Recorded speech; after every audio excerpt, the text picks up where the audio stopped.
Prophet Muhammad, The Journey of the Last Prophet. Introduction, A Birth Under the Desert Stars. In the stony valley of Mecca, on the scorching sands of the Hijaz Desert, a world was about to change at the end of the 6th century. Idols lined the Kaaba, tribes were at war with each other, and girls were buried alive. In this dark age called the Age of Ignorance, humanity had lost its way. But there was a light in God's decree. That light is the 12th night of the month of Rabi al-Awwal, which, according to the Hijri calendar, is the day that Muslims celebrate as Maulid Kandili according to the Gregorian calendar. 50 days after the elephant incident, the story recounts an army of elephants that came to destroy the Kaaba, the holy house of Muslims. It describes how, as the elephants approached Mecca, soldiers thrust spears into their legs to make them move, and a type of bird called ababil dropped stones of fire upon them. These stones of fire are called sijin. There is even a surah in the Quran about this. Have you not seen how your Lord dealt with the owners of the elephants? Did he not frustrate their plot, and he sent against them flocks of birds, throwing stones of baked clay upon them, and made them like withered leaves of grain? He was born in one of the narrow streets of Mecca. His name was Muhammad, meaning the much praised. His father, Abdullah, died while he was still in his mother's womb. His mother, Amina, would later describe how, on the night of his birth, her room was filled with light, and she saw the palaces of Damascus illuminated in the distance. According to some rumors, a great star shone in the east that night. 14 of the Kisra palace collapsed, and the 1,000-year-old fire of the Zoroastrians was extinguished. There were signs, but no one yet knew that this baby was sent as a mercy to all humanity. All prophets are normally sent to a specific people. Muslims consider Muhammad to be the last prophet. Those who believe in the Torah do not accept the prophets after them, and those who believe in the Gospel do not accept Muhammad, but Muslims accept all the prophets from Adam to Muhammad, and they see Muhammad as the last of the prophets. They accept some parts of the Bible and the Torah on certain issues. For example, they absolutely reject the relationships between the prophet Lot and his daughters in the Torah. They also absolutely reject the father-son concept in the Gospel. They see Jesus as God's prophet, not as a son. In Islam, God is one. God was neither born nor begotten, nor did he adopt a child. Childhood, the clean air of the desert. The aristocratic families of Mecca would send their children to the desert, to the Bedouin tribes. This was so they could grow up in the clean air, far from the city's heat and diseases, and learn proper Arabic. Little Muhammad was given to a wet nurse named Halima. Halima was from the Asad tribe, a poor woman. That year there was a famine. Halima had little milk, and her camel was weak. No mother wanted to take Muhammad because his father had died. She wasn't from a wealthy family, and there was no hope of receiving a reward. But Halima agreed, so as not to return empty-handed. And at that moment, blessings began. Halima recounted, "When I took Muhammad, my breasts filled with milk. Our weak camel grew strong and walked swiftly. When we arrived home, our sheep began to give abundant milk. Our neighbors were surprised and said, 'Graze them where Halima grazed them.' Muhammad grew up in the desert for 4 years. A clean, simple, natural life. She herded lambs, looked at the sky, and counted the stars. Halim loved her very much and didn't want to give her back. Let her stay a little longer, she said. Mother Amin agreed. The incident of the opening of the chest. One day, little Muhammad was playing with his friends in front of Halima's tent. Suddenly, two men in white clothes appeared. They took the child, laid him on the ground, opened his chest, removed his heart, took out a black clot, washed his heart with Zamzam water, and put it back. There was no trace left. His friends ran to Halima in fear. Muhammad has been killed. Halima rushed there. The child was perfectly healthy, only his face was pale. What happened? She asked. Muhammad recounted the incident. Halima was frightened, thinking, there is something special about this child, I hope nothing bad happens to him, and immediately took him back to Mecca to his mother, Amina. This event was the first step in Prophet Muhammad's preparation for prophethood. The purification of his heart was a divine intervention to prevent Satan from touching him. In Islamic sources, this event is known as the opening of the chest. The death of mother and grandfather, the pain of orphanhood. When Muhammad was 6 years old, his mother, Amina, took him to Medina to visit his father's grave. On the way back, in a place called Abway, Amina fell ill. It lasted for days, but she could not be saved and passed away. Little Muhammad wept at his mother's grave. He was now an orphan, he had neither father nor mother. His maidservant, Ayman, took him to Mecca and handed him over to his grandfather, Abdul Muttalib. Abdul Muttalib loved Muhammad very much. He wouldn't let anyone sit on the mat spread next to the Kaaba, but he would take Muhammad in his lap, stroke his hair, and say, "This child will be very special." Sadly, 2 years later, when Muhammad was 8 years old, Abdul Muttalib also passed away. On his deathbed, he bequeathed, "Take good care of Muhammad." His uncle, Abu Talib, took on the responsibility. Abu Talib was a poor man, but he treated Muhammad like his own son, protecting and loving him. Youth, trustworthy and faithful. Muhammad grew up. In his adolescence, he became a young man. He was not like the youths of Mecca, he did not drink alcohol, gamble, worship idols, or speak ill. He was so honest and trustworthy that everyone called him trustworthy and truthful. When he was 12 years old, his uncle Abu Talib took him to Damascus with a trade caravan. Near Busra lived a Christian priest named Ba'ira. He was surprised to see the caravan, a cloud provided shade over it. The priest asked Abu Talib, "Is there anyone from Mecca among you?" Abu Talib said, "My nephew Muhammad." Ba'ira saw the boy, he had a birthmark on his back, the seal of prophethood. Ba'ira said, "Take this boy back, the Jews will want to kill him if they recognize him. He is the coming prophet."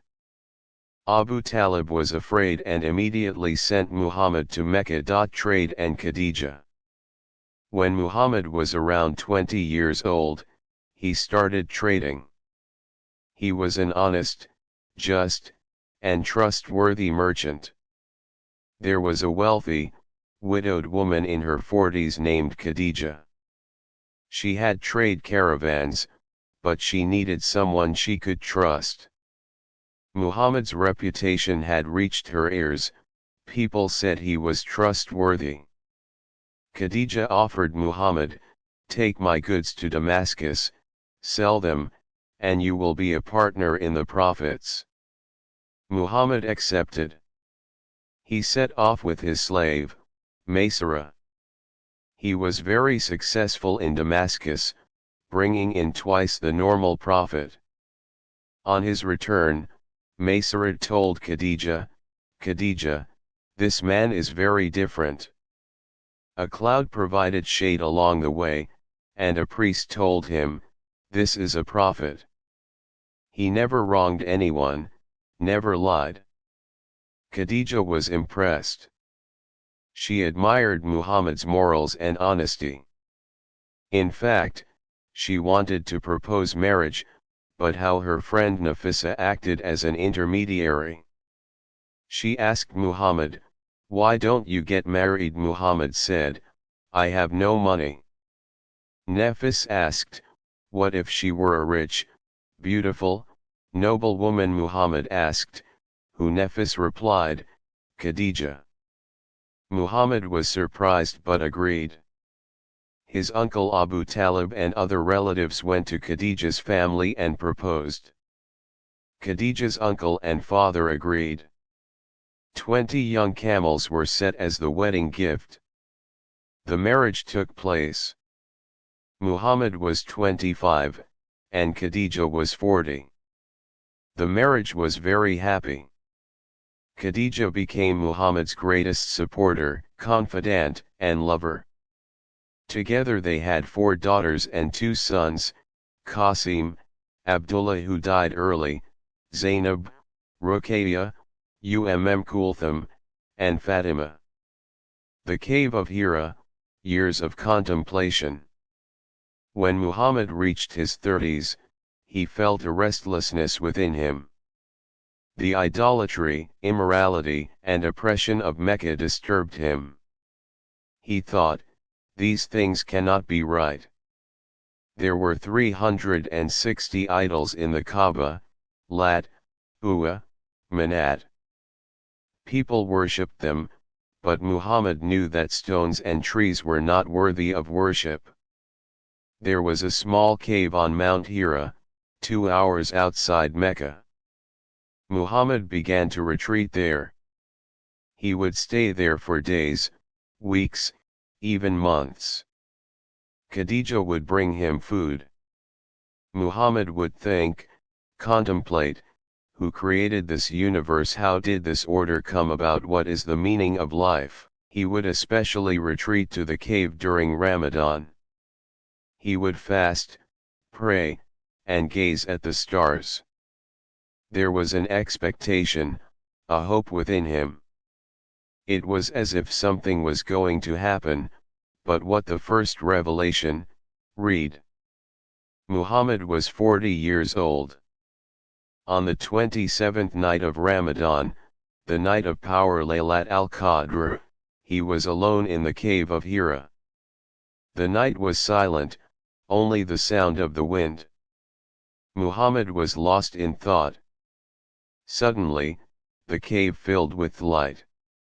A magnificent being appeared before him, Gabriel, the angel. Gabriel commanded, "Read." Muhammad was afraid, "I do not know how to read," he said. Gabriel embraced him tightly, then released him, saying again, "Read." Muhammad again replied, "I do not know how to read." For the 3rd time, Gabriel embraced him tightly, then released him and recited these verses, "Read. In the name of your Lord who created. He created man from a clot of blood. Read. Your Lord is the most generous. He taught man by the pen. He taught man what he did not know." Al-Alaq, 1-5. Muhammad memorized those verses. Gabriel disappeared. Muhammad was trembling, terrified. He thought, "Has something happened to me? Have I gone mad?" He left the cave and started running. At that moment, he heard a voice from the sky, "O Muhammad! You are the messenger of God, and I am Gabriel." He looked up at the sky, and wherever he looked, he saw Gabriel, filling the sky. Finally, Gabriel disappeared. Muhammad rushed home to Khadija. He was trembling, "Cover me, cover me." Khadija wrapped a cloth around him and embraced him. When Muhammad calmed down, she told him what happened. Khadija said to him, "No, I swear by God, God will never disgrace you. You look after your relatives, you bear the burden of the weak, you provide for the poor, you are hospitable to guests, and you endure hardships for the sake of truth." Khadija took Muhammad to his cousin, Waraka ibn Nawfal. Waraka was an old, blind man who had converted to Christianity and knew the Torah and the Gospel. Muhammad recounted the event. Waraka exclaimed, "This is Gabriel who came to Moses. I wish I were young, alive when your people drive you away." Muhammad was surprised. "They will drive me away," Waraka said. "Yes, hasn't anyone who brought something like you been met with hostility? If I live to see that day, I will help you." The first Muslims, the secret invitation. Revelation ceased for a while. This was called the period of interregnum. Muhammad became worried, thinking, "Has God forsaken me?" But then Surah Ad-Duha was revealed, "Your Lord has not forsaken you, nor has he been displeased with you." Revelation resumed. Surah Al-Mudaththir was revealed, "O you who are wrapped in a cloak, arise and warn. Glorify your Lord, purify your garments, and avoid filth." Al-Mudaththir, 1-5. Now the task was clear, to warn people, to explain the oneness of God. But not yet openly, but secretly. The first believer was Khadija. She had already believed. Then Muhammad's young cousin Ali, around 10 years old, his freed slave Zayd ibn Haritha, and his close friend Abu Bakr embraced Islam. Abu Bakr was an influential man, wealthy and respected. After embracing Islam, he invited the people around him to Islam as well. Osman bin Affan, Abdurrahman bin Auf, Talha, Zubair, Said bin Abi Waqqas. One by one they became Muslims. The secret invitation continued for 3 years. They would gather in small groups at Arkam's house, listen to the Quran, and pray. Open invitation, the call on Safa Hill. 3 years later, God commanded, "Warn your relatives." Ash-Shu'ara, 214. Now was the time for an open invitation. Muhammad climbed Safa Hill and called out to the people of Mecca, a warning of a morning raid. The people gathered. Muhammad asked, "If I were to tell you that an army is coming from behind this mountain, would you believe me?" "Yes, you have never lied," they said. Muhammad said, "Then I warn you of an approaching severe punishment. Say there is no God but Allah, and you will be saved." His uncle Abu Lahab shouted angrily, "Damn you! Did you gather us for this?" and he threw a stone. That day Islam was openly declared, and hostility began. Torture and resistance. Muslims were a minority, weak. The wealthy and pagan leaders of Mecca persecuted them. The most severe tortures were inflicted on slaves and the poor. Bilal al-Habashi, a black slave, the property of Umayyad ibn Khalaf. When he converted to Islam, his master became enraged. In the midday heat, he would lay Bilal on the scorching sand and place a large stone on his chest, "Recognize Lat and Uwa." Bilal groaned but repeated, "One, one," meaning God is one. Abu Bakr bought him and set him free. Amr and his family, Amr ibn Yasir, his mother Sumayya, his father Yasir. All three were tortured. When Muhammad passed by them, he would say, "Be patient, O family of Yasir. Your destination is paradise." Sumayya was martyred by Abu Yal's spear, the first female martyr of Islam. Abu Bakr said, while praying near the Kaaba, idolaters attacked, kicked and punched him, and almost killed him. His tribe saved him. They also persecuted Muhammad. While he was praying, they poured entrails on his back. They tried to strangle him by putting a rope around his neck. They threw garbage on him while he was walking. But Muhammad patiently continued to invite people to Islam. Migration to Abyssinia, seeking refuge. When the torture intensified, Muhammad told the Muslims, "Go to Abyssinia, there is a just king there, Negus. He is a Christian but he does not commit oppression." Two groups, a total of over 100 Muslims, migrated to Abyssinia.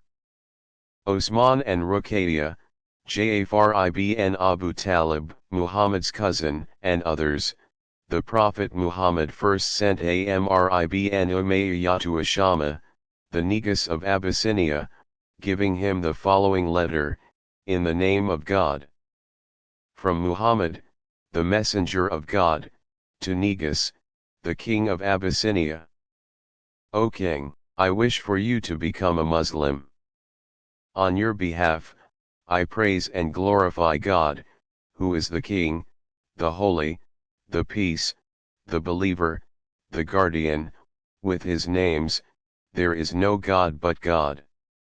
And I bear witness that Jesus, the Son of Mary, is the servant of God and his Word. God, with that Word which gave body to Jesus, is the command be, and he breathed that Spirit into Mary, who was pure and light and completely withdrawn from the life of the world. Thus Mary conceived Jesus. In this way, God created Jesus. Just as God created Adam with his hand of power and as a miracle. O King, I invite you to believe in and worship the one God, who has no partner or associate, to follow me and to believe in what God has sent to me. For I am God's messenger appointed to convey these things. I invite you and your people to believe in God, the exalted and glorious. Now I have conveyed to you the truths of Islam and given you advice. You too, accept my advice. Peace be upon those who follow guidance. The king of Abyssinia asked, "What does your religion command?" Ja'far ibn Abu Talib replied, "It commands belief in the one God, not lying, not committing adultery, not eating forbidden things, not oppressing, loving our neighbors as much as ourselves, helping them, sometimes even a smile is considered help. It commands not mistreating women, and taking care of orphans. It says that no good will come from what you make with your own hands from stone or wood." The king of Abyssinia listened calmly. At that time in Mecca, women and children were buried alive, and the Meccans considered women small and worthless. Amr, one of the leading wealthy people of Mecca, asked the king of Abyssinia about their views on women, how they see them.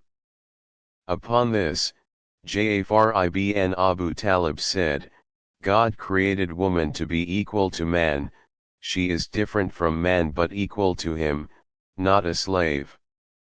It is said that Ja'far ibn Abu Talib, turning to Amr, replied, "Amr, the respect you have for the mother who carried you in her womb should be reflected in all women." The king of Abyssinia said, "While their gods say these things, have your gods been silenced?" The king of Abyssinia continued, the words of the Prophet Jesus and the Prophet Muhammad are like two lights emanating from the same lamp. Tell me about the Prophet Jesus.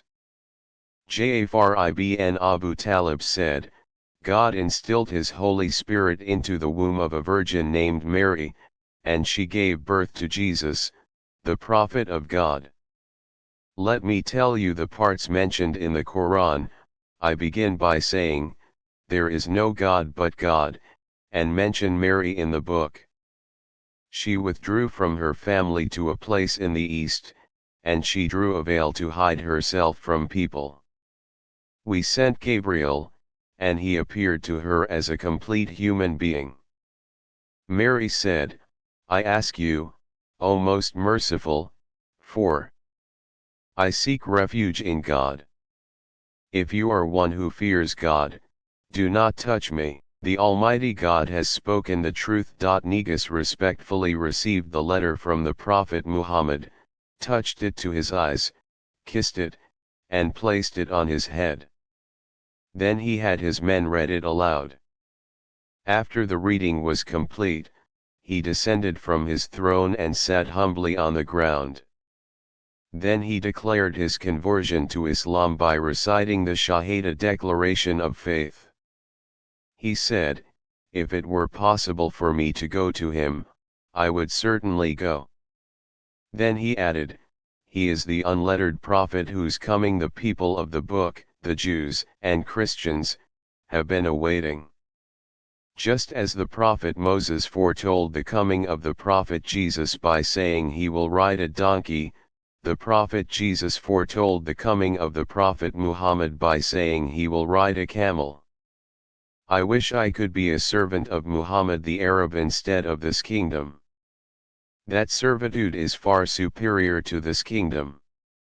Negus ashamed then brought a box made of elephant bone, placed the prophet's letter inside, and said, as long as these letters are in their possession, the Abyssinians will never lack goodness and blessings. The Meccans sent envoys after them.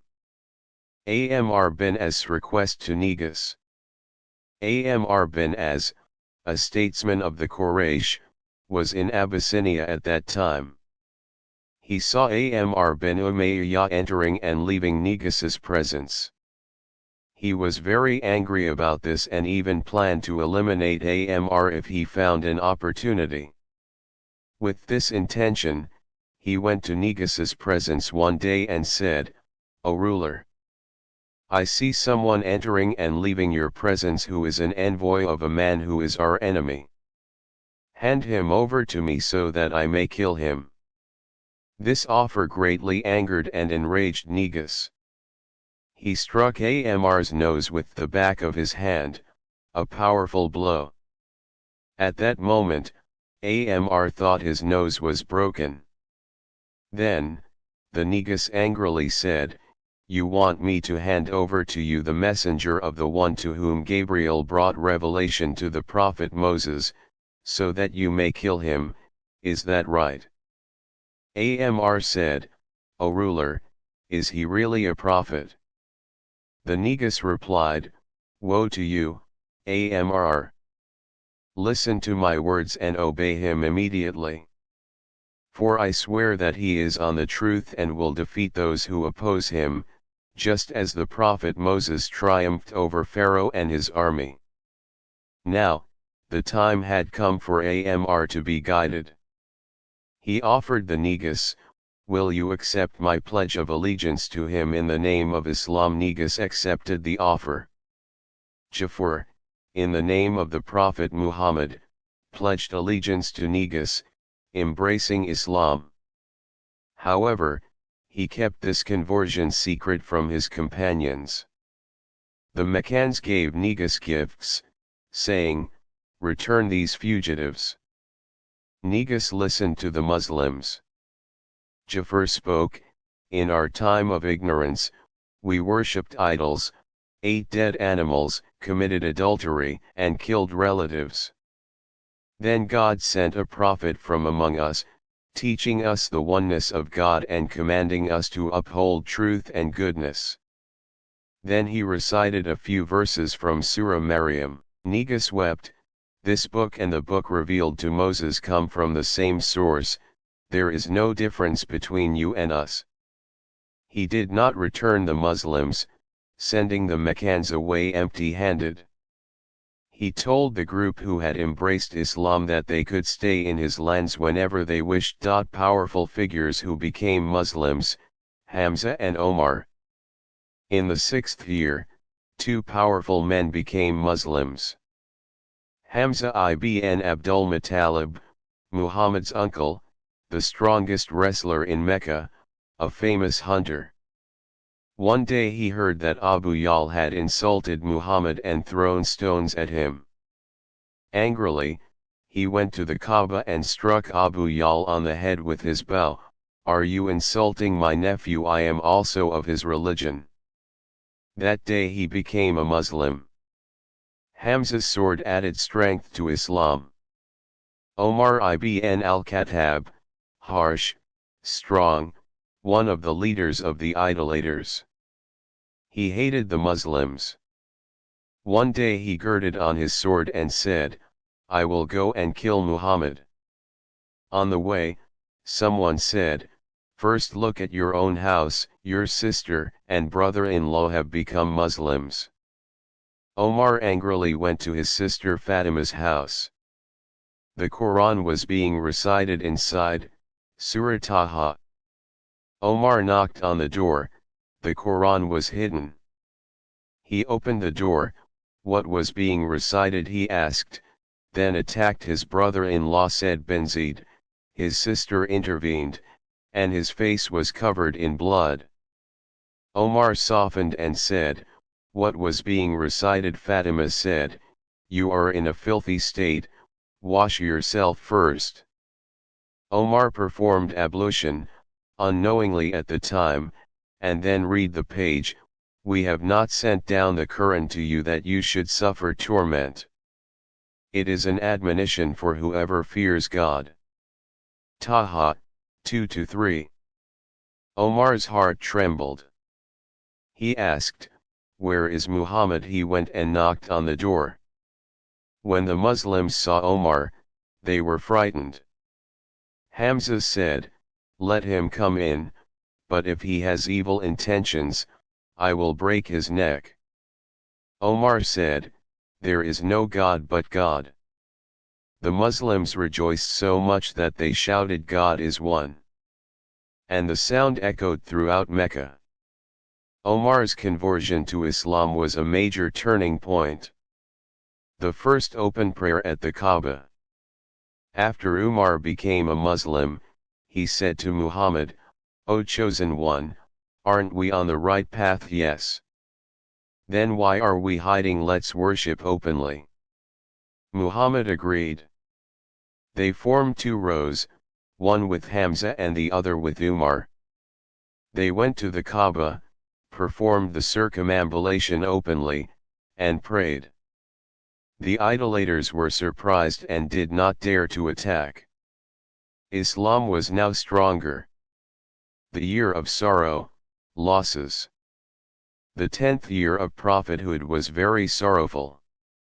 First, his uncle Abu Talib passed away. Abu Talib had not become a Muslim, but he had always protected Muhammad. On his deathbed, Muhammad said, "Uncle, say there is no God but Allah so that I may bear witness on the day of judgment." Abu Yal and others said to Abu Talib, "Are you going to abandon the religion of Abdul Muttalib?" Abu Talib said, "I am of the religion of Abdul Muttalib," and he passed away that way. Muhammad was very saddened. Then, a month later, his wife Khadija passed away. They had lived together for 25 years. Khadija was the first Imam, his greatest supporter, and his most beloved wife. Her death deeply affected Muhammad. That year was called the Year of Sorrow. The journey to Taif, stoning. After the deaths of Abu Talib and Khadija, persecution increased in Mecca. Muhammad wanted to try Islam in another city. He went to Taif with his freed slave, Zayd. He explained Islam to the leaders of Taif. They mocked him, "Did God make you a prophet? I would tear the Kaaba's covering before I believe in you." They said. As Muhammad was leaving, the people of Taif unleashed street children on him. They threw stones. Muhammad's feet were covered in blood. He took refuge in an orchard. He prayed there, "O God, I complain to you of my weakness, my helplessness, and my worthlessness in the eyes of people. O most merciful of the merciful! You are the Lord of the weak, and you are my Lord. To whom are you leaving me? To a stranger who frowns upon me, or to an enemy to whom you have entrusted my affairs? You are the greatest of helpers." The sons of Utbah, the owner of the vineyard, took pity on him and sent their slaves grapes. The slave, Adas, was a Christian.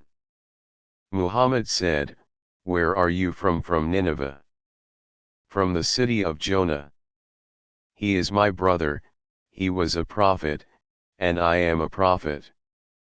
Adas kissed Muhammad's hands and embraced Islam. Miraj, the journey to heaven. Following the year of sorrow, God showed his prophet an extraordinary miracle. One night, Muhammad was sleeping near the Kaaba, in the house of Khadija's sister.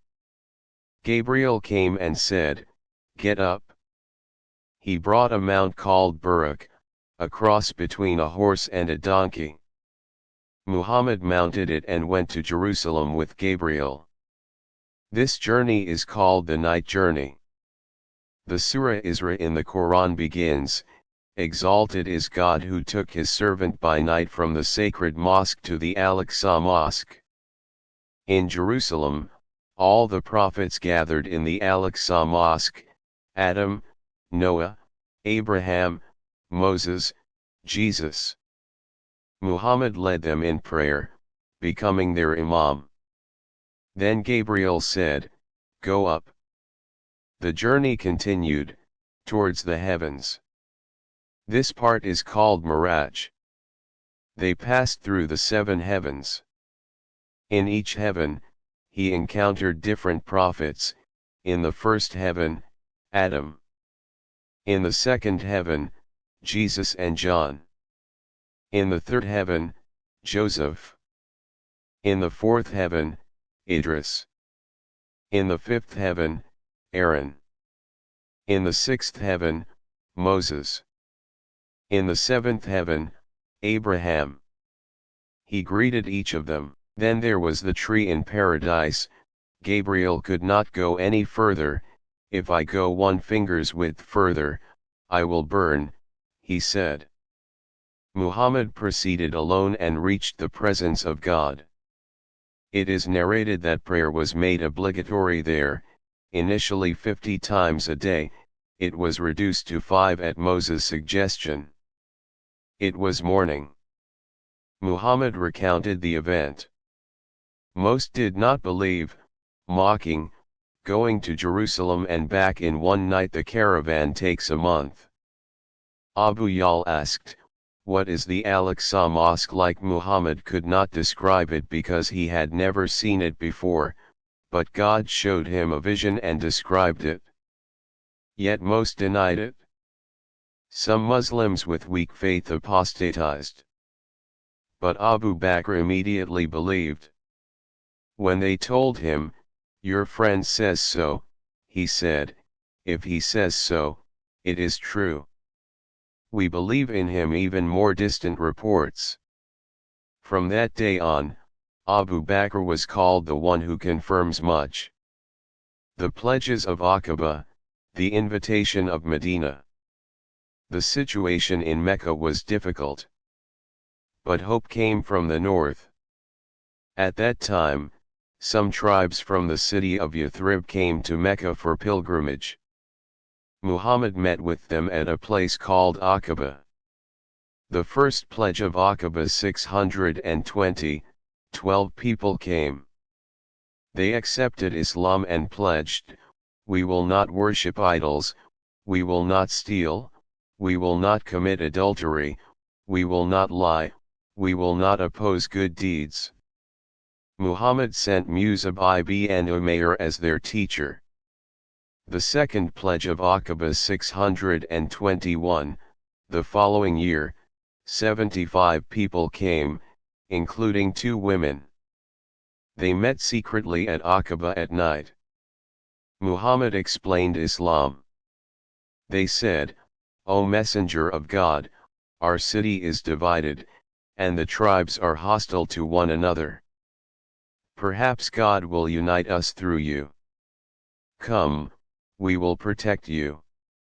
They pledged allegiance, saying, "We will defend you in battle as well." Muhammad accepted. Now the door for migration to Medina was open. The Hijra, from Mecca to Medina. The Muslims were ordered to migrate to Medina.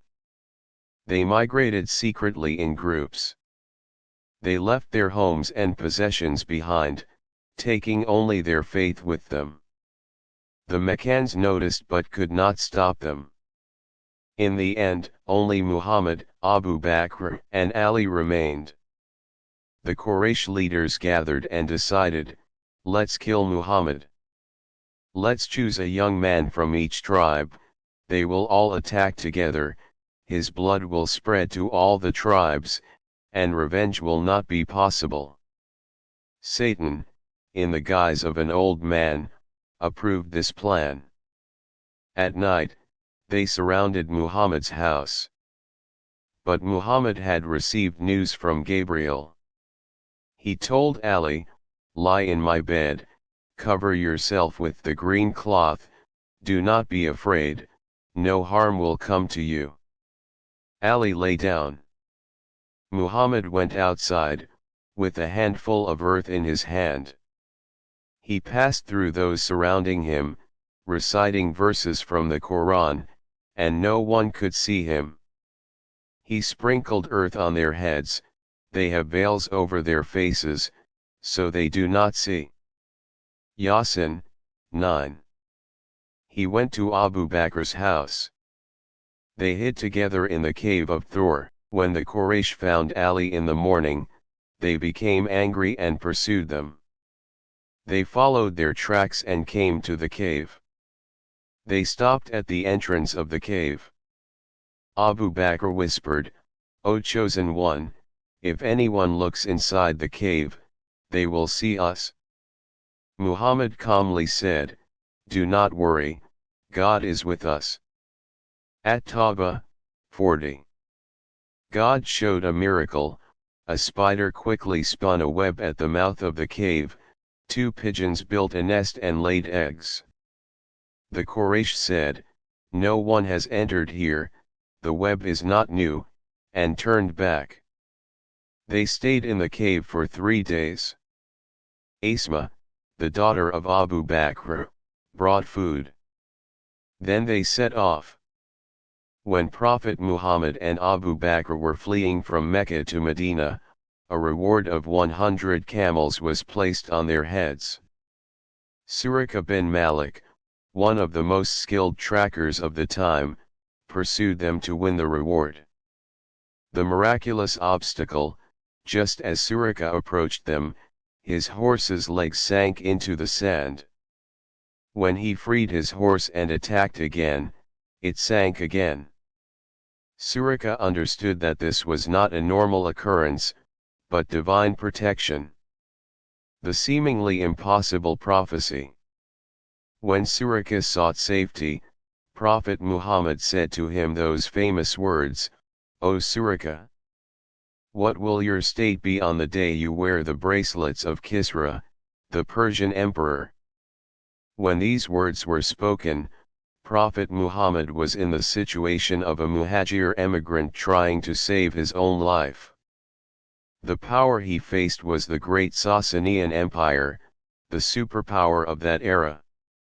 In the conditions of that day, it seemed as impossible for an Arab shepherd or warrior to wear Kisra's jewels as it is for someone today to say, "You will go to the moon and become a ruler there."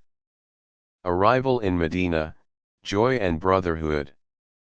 On the 12th day of Rabi al-Awwal 622 AD, 1st Hijri, Muhammad arrived in Medina.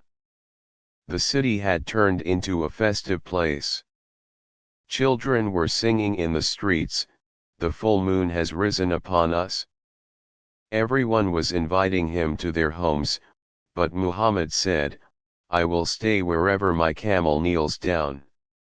The camel knelt down in front of Abu Ayyub al-Ansari's house. He stayed there as a guest. The first thing done in Medina was to establish brotherhood. The Muhajirun, those who migrated from Mecca, were poor and without possessions. The Ansar, the Muslims of Medina, adopted them as brothers. They shared their possessions and homes. Said ibn Rabi'a said to his brother Abdurrahman ibn Auf, "I have 2 wives, choose one, I will divorce her and marry her to you, half of my possessions are yours." Abdurrahman said, "May God bless you, but just show me the market, and I will do business there." This sacrifice and brotherhood was unparalleled in Islamic history. The Prophet's Mosque and the First Islamic State. Muhammad built a mosque, the Prophet's Mosque. He personally carried stones and plastered the walls with mud. A simple mosque with a low ceiling. He built rooms next to it, setting them aside for his wives. The mosque was not only a place of prayer, but also a meeting place, a school, a court, and a center of government. Then the Medina Charter was drawn up. A constitution between Muslims, Jews, and polytheists. Everyone would live according to their religion, but they would defend themselves together and abide by the law. This was one of the first written constitutions in history. Battle of Badr, the first victory. In the 2nd year of the Hijra, in 624, a large Meccan trade caravan was returning from Damascus. Abu Sufyan was at its head. Muhammad said, "Let's seize this caravan, and let the Meccans repay what they did to us." He set out with 313 men.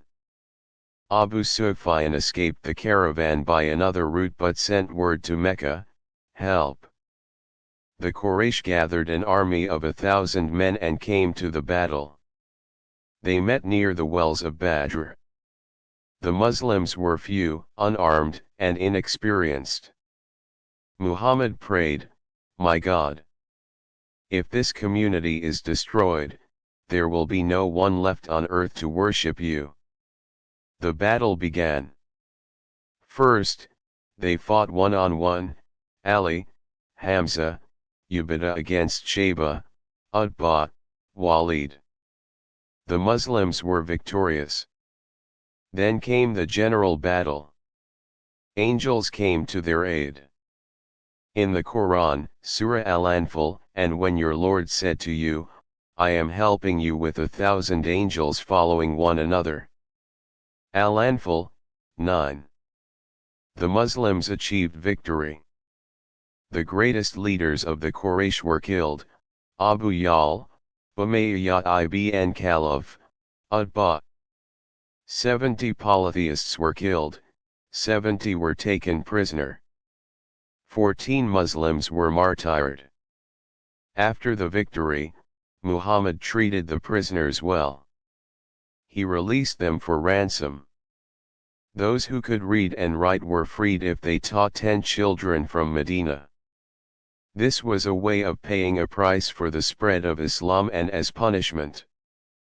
The Battle of Uhud, a lesson in patience. To avenge Badr, the Quraysh came the following year with an army of 3,000 men. Muhammad met them with 700. The battle took place at the foot of Mount Uhud. Muhammad placed 50 archers in the mountain pass. Do not leave here, no matter what happens in the battle. The Muslims were superior in the first line. The enemy began to flee. The archers left their positions for the spoils. At that time, Khalid ibn al-Walid, a Quraysh cavalryman, attacked through a pass that was then empty of polytheists, surrounding the Muslims.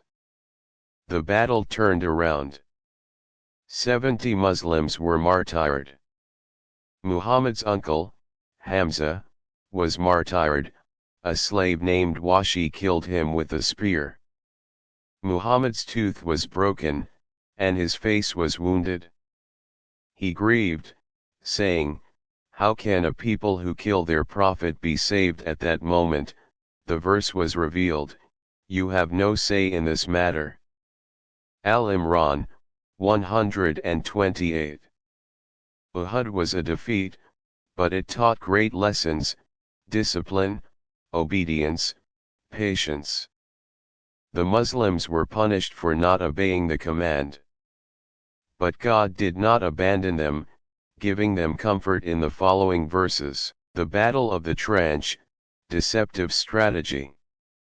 In the 5th year of the Hijrah, 627, the Quraysh gathered a coalition of 10,000 men to destroy the Muslims.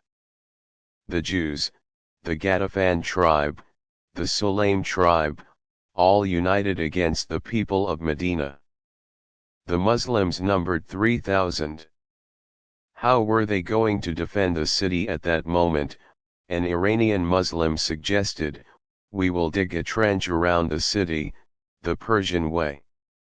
Muhammad agreed. They worked for 6 days and 6 nights, surrounding the north of Medina with a trench. When the army arrived, they were surprised. This is a trick the Arabs don't know. The trench could not be breached. The siege began. Cold, hunger. The Muslims were in distress. The hypocrites muttered, "Muhammad promised us gold and silver, but we can't even relieve ourselves properly." Al-Ahzab, 12. One night, God sent a wind, a hurricane scattered the enemy camp, tents were blown away, fires were extinguished. Abu Sufyan said, "Withdraw, we are leaving." By morning, the coalition had dispersed, and the siege was lifted. Muhammad said, "From today onwards, they will not attack you, you will attack them." And so it was. The Treaty of Hudaybiyah, apparent defeat, real victory. In the 6th year of the Hijrah, 628, Muhammad saw in a dream that he was performing the circumambulation of the Kaaba. He went to Mecca to perform Umrah with 1,400 Muslims. Unarmed, with only a travel sword. The Quraysh blocked the way, "You cannot enter."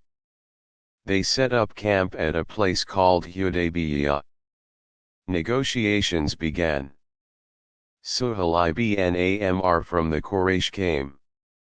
The terms of the agreement: Umrah would not be performed this year, but next year. A 10-year ceasefire.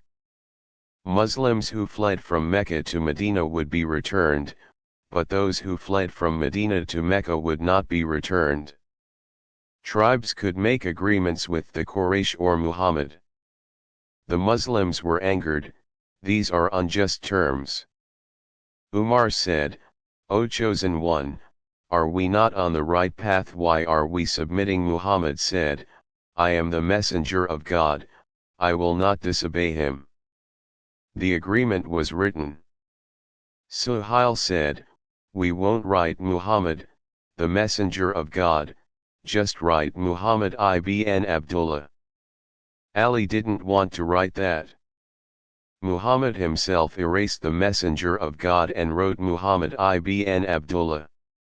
The Muslims were saddened, but as they were returning, the Surah of Conquest Surah Al-Fath was revealed. Indeed, we have given you a clear victory. Al-Fath, won. This defeat was actually a great victory. 10 years of peace meant an opportunity for the spread of Islam. The conquest of Khaybar and the letters. After Hudaybiyah, the Muslims headed towards Khaybar. The Jews had established a fortress there and were plotting against Medina. Their fortresses were conquered one by one. The last fortress was very strong. Muhammad said, "Tomorrow I will give the banner to someone who loves God and His Messenger, and whom God and His Messenger love." In the morning, he called Ali. His eyes were aching, he applied saliva to his eyes, they were healed, and he gave him the banner. Ali conquered the fortress. When Khaybar was conquered, Safiyyah, the wife of the Jewish leader Kinana, was taken captive. Muhammad freed her and married her. Safiyyah converted to Islam and became the Prophet's wife. During the same period, Muhammad sent letters to world leaders, to the Byzantine Emperor Heraclius, "I invite you to Islam." To the Persian king, "Come to Islam." To the Egyptian Muqawqis, the Negus of Abyssinia, the king of Bahrain, Kisra tore up the letter, scorned it. Muhammad said, "May God shatter his kingdom." Indeed, years later, Persia was destroyed. Heraclius considered it but did not dare. The Negus converted to Islam. There is a noteworthy passage in the first 5 verses of the Surah Rum in the Quran. These first 5 verses are of great importance because they refer to the wars between the Byzantines and the Sassanids in Persia at that time and foretell the future. Aleph Lam Mim. The Romans were defeated. Near Arabia, in the lowest part of the earth. But they will soon be victorious again after their defeat, within 3 to 9 years. Absolute judgment and the power to decide all matters belong entirely to God, both before and after. On the day the Romans are victorious, the believers will rejoice, with God's help and the victory He will grant.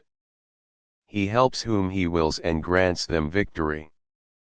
For He is the one whose power is always supreme, whose every judgment and deed is wise and firm. At that time, the 2 empires were the Sasanian and Roman empires. The conquest of Mecca, victory and forgiveness.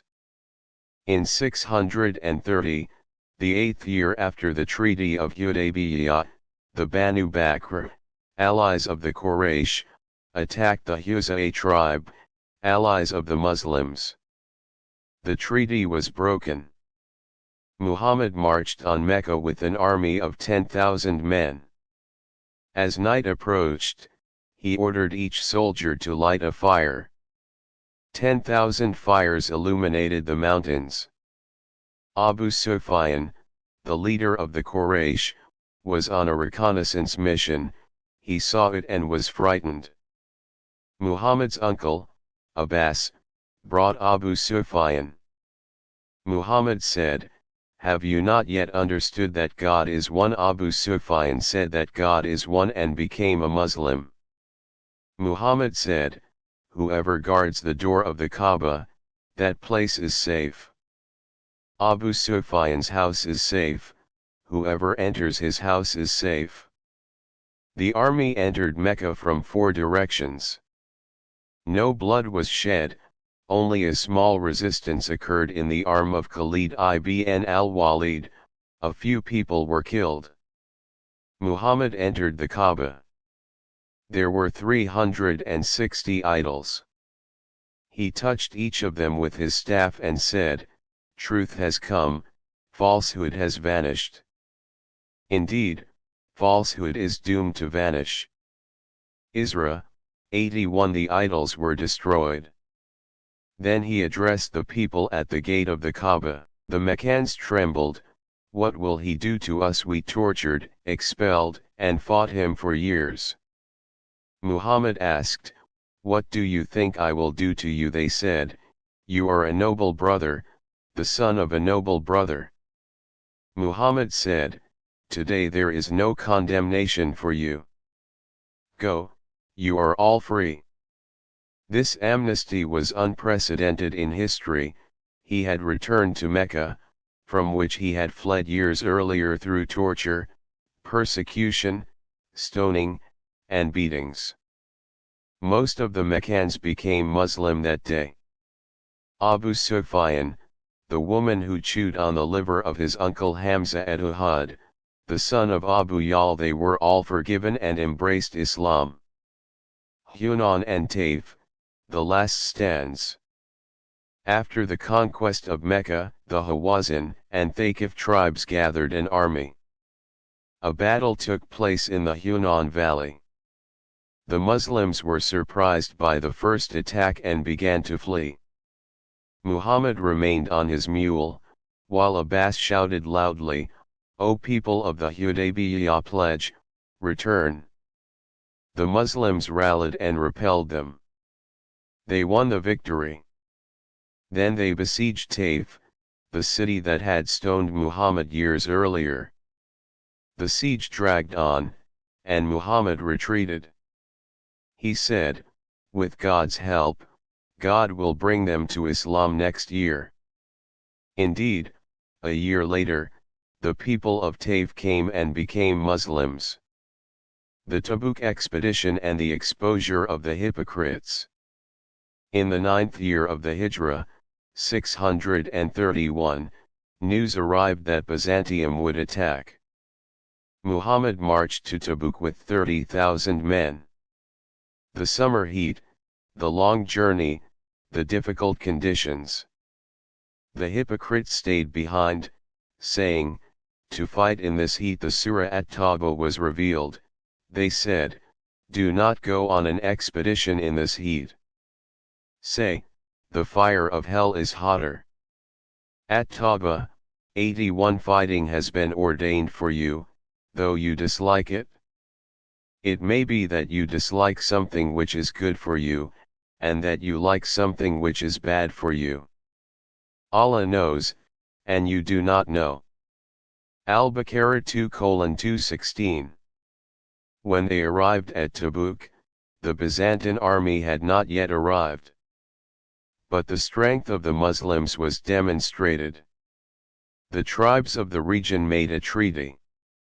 On their return, the hypocrites spread slander. Abdullah ibn Ubay, the leader of the hypocrites, died, and Muhammad prayed at his funeral, saying, even the unforgivable will be forgiven. Umar was surprised, but Muhammad was merciful. Farewell pilgrimage, the Last Testament. In the 10th year of the Hijra, 632, Muhammad went to Mecca for the pilgrimage. 100,000 Muslims accompanied him. He delivered a sermon on the flat plain of Arafat, on the Hill of Mercy. One of the most important speeches in history. O people! Your blood, your property, and your honor are sacred, just as this month, this city, and this day are sacred. I leave you two things, if you hold fast to them, you will not go astray, the book of God and my deeds. No Arab has superiority over a non-Arab, nor a white person over a black person, except through the remembrance of God. The most superior person is the one who fears God most. I have trampled the customs of the age of ignorance under my feet. Today I have perfected your religion for you, completed my favor upon you, and chosen Islam as your religion. Then he asked, have I conveyed the message? The people said, yes. Muhammad raised his finger to the sky, then lowered it to the people, saying 3 times, my God be my witness. That day, The third verse of Surah Al-Ma'idah was revealed. Today I have perfected your religion for you, completed my favor upon you, and chosen for you Islam as your religion. Umar wept. They asked, "Why are you weeping?" He said, "After perfection, there is a decrease. This is a sign of the Prophet's death." Death, passing into eternity. In the 11th year of the Hijrah, in the month of Rabi al-Awwal, Muhammad fell ill. He had a high fever and a headache. He said, "Pour 7 waterskins of water over me so that I may make my will to the people." They did so, and he felt a little better. He went to the mosque and gave his last sermon, "O people! If I have wronged any of you, let him retaliate. If I have insulted any of you, let him retaliate. Forgive me my rights." A man said, "O chosen one, you owe me 3 dirhams." Muhammad immediately paid it. The final days approached. In Aisha's house, with his head on his knee, in pain, the angel of death came and asked for permission. Muhammad said, "Enter." As his soul was leaving, it was difficult. Muhammad said, "There is no God but God, death is a kind of stupor." His last words were, "The Supreme Friend, God." He passed away on Monday, June 11, 632, at the age of 63. The companions were in shock. Umar drew his sword in grief, shouting, "The Prophet is not dead, he will return. I will cut off the head of anyone who says otherwise." Abu Bakr entered, kissed Muhammad's face, and said, "My father and mother are sacrificed for you.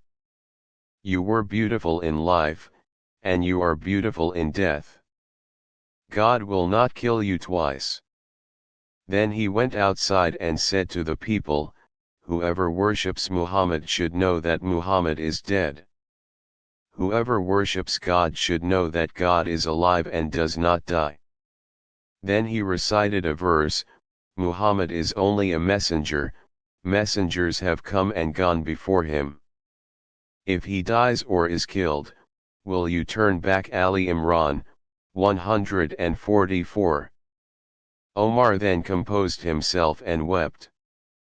The funeral prayer was performed in the mosque, in individual rows. Then he was buried under the bed in Aisha's room.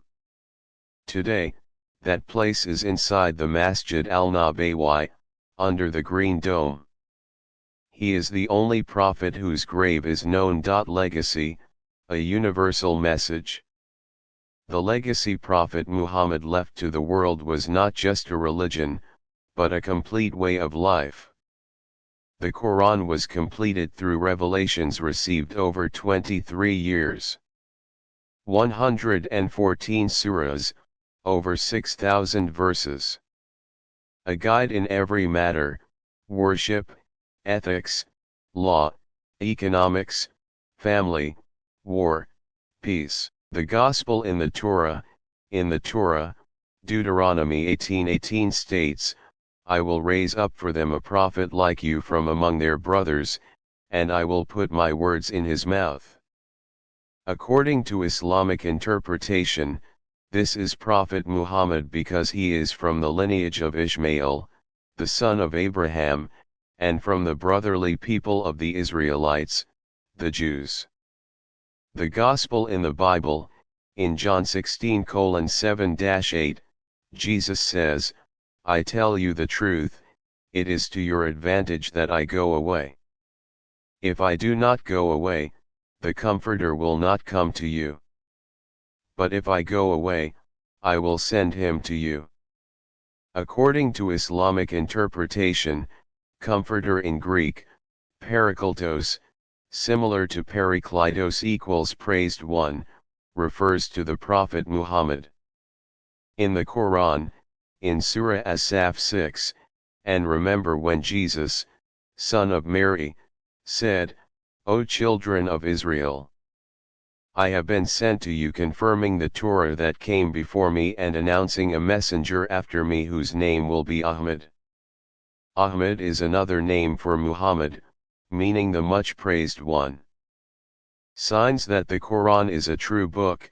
Surah Rum equals Byzantine and Sasanian Empire.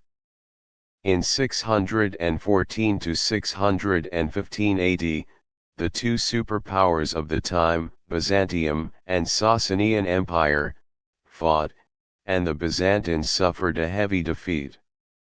The verse in the Quran stated that they would be victorious within 3 to 9 years. The Byzantines won a great victory by defeating the Sasanian Empire in 624. Conquest of Mecca. Prophet Muhammad and his companions were forced to migrate from Mecca, far from their homeland. While Muslims were not yet very strong militarily, the following verse was revealed based on a dream. Verse, indeed, God fulfilled the dream of his messenger. If God wills, you will surely enter the sacred mosque in safety, having shaved your heads and trimmed your hair, without fear. Surah Al-Fath, 27. Conclusion. Shortly after this verse, the Treaty of Hudaybiyah was concluded, and 2 years later, the Muslims conquered Mecca and entered the Kaaba safely. Abu Lahab's disbelief. This is an interesting logical and historical prediction. Situation. The Surah Tabit was revealed about Abu Lahab, the Prophet's uncle and one of his most ardent enemies, while he was still alive. The surah stated that he would go to hell, meaning he would die as an unbeliever. Conclusion. Abu Lahab lived for approximately 8 to 10 more years after the revelation of the surah. If he had falsely claimed, I have become a Muslim, he would have contradicted this verse of the Quran. However, he died in disbelief, exactly as the verse predicted. Preservation of the Pharaoh's body. There is a remarkable detail in the verse regarding the drowning of the Pharaoh during the time of Prophet Moses. Verse, and we will save you today with your lifeless body and cast it ashore so that you may be a sign to those who come after you. Surah Yunus, 92. Conclusion. The knowledge that the bodies of pharaohs were mummified and preserved was unknown in the Hijaz region at that time. In archaeological excavations carried out at the end of the 19th and in the 20th century, the discovery of some pharaohs' bodies, believed to have drowned at sea, in an astonishingly well-preserved state debated as belonging to Ramses II or Maranta, is considered a miracle of this verse. Scientific and universal signs. There are also signs of some cosmic truths that will be discovered in the future with the development of technology, expansion of the universe. We have built the heavens firmly, and indeed we are expanding them. Surah Az-Zariyat, 47. Proven by Hubble's law in 1929. The revelation of iron. In Surah Al-Hadid, the expression "we revealed" is used for iron. Modern science has confirmed that iron atoms did not form on Earth, but came to Earth from space through supernova explosions of giant stars. The miracle in the sky star.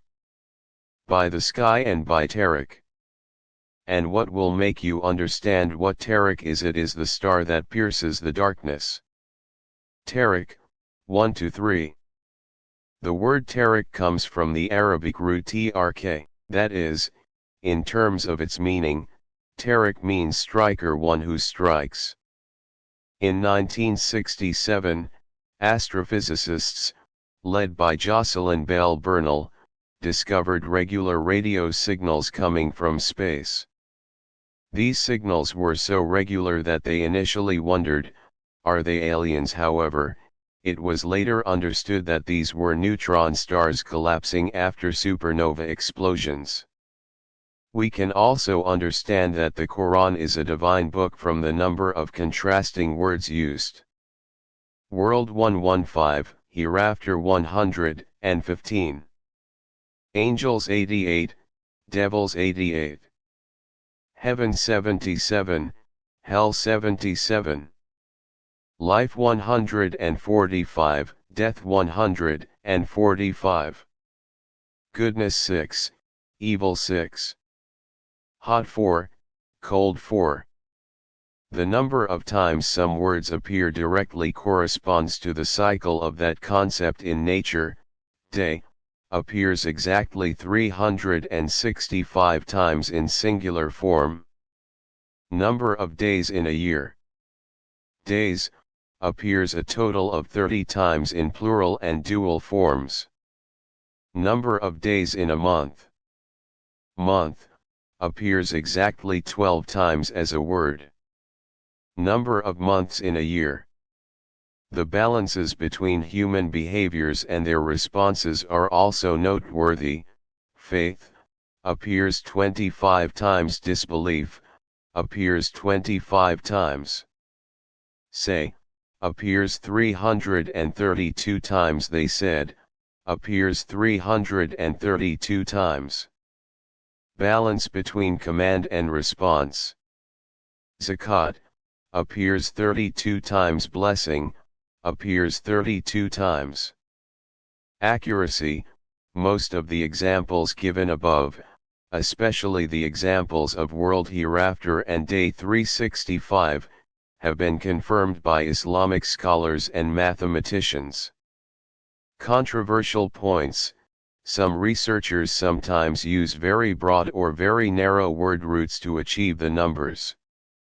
Therefore, instead of saying every word is equal to its opposite, it would be more accurate to say there is a miraculous balance in certain keywords.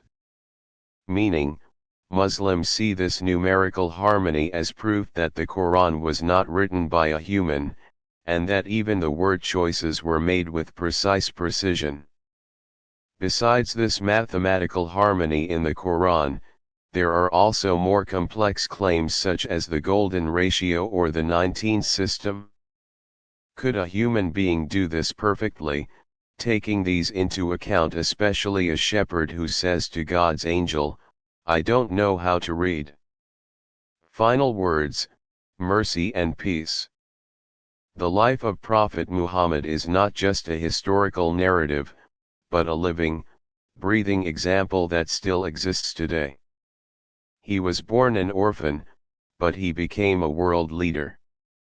He was stoned, but he forgave. He fought, but he chose peace. He was powerful, but humble. He was a leader, but he served. He helped his wife with household chores, played with children, cared for the poor, visited the sick, and even forgave his enemies. He would sit in the worst place at the table during meals. He would free slaves and value women. He would say, "Paradise is entered from under the feet of mothers." He would say, "The best of you is the one who is best to his family." He would say, "Make things easy for people, not difficult. Give good news, do not cause hatred." He would say, "A believer is one who is close to people and endures their hardships." He would say, "The strong one is not the one who is strong in wrestling, but the one who controls himself when he is angry." He would wake up in the middle of the night and pray until his feet swelled. "Did my God not make me a grateful servant?" he would say. He would pray for his enemies, "My God, guide the Quraysh." To the people who stoned Taif, he said, "My God, forgive them, for they do not know." Today, centuries later, billions of people follow his path. His name is mentioned in the call to prayer 5 times a day. I bear witness that Muhammad is the messenger of God. we strive to follow his sunnah and take him as our example. And his last words are still in our ears, O people. I leave you two things, if you hold fast to them, you will never go astray, the book of God and my sunnah. This story will live on not only in the past, but also in the present and the future. Because the message of Prophet Muhammad is universal, I have been sent only as a mercy to the worlds. Al-Anbiya, 107. He came as a mercy, lived as a mercy, and passed away as a mercy. And his spirit continues to wish peace for all humanity. Close your eyes, open your heart. Hear his message: love, justice, mercy, humility, patience, faith. These values illuminate every person, everywhere, in every age. May the spirit of Prophet Muhammad be with you. Peace, God's mercy and blessings be upon you.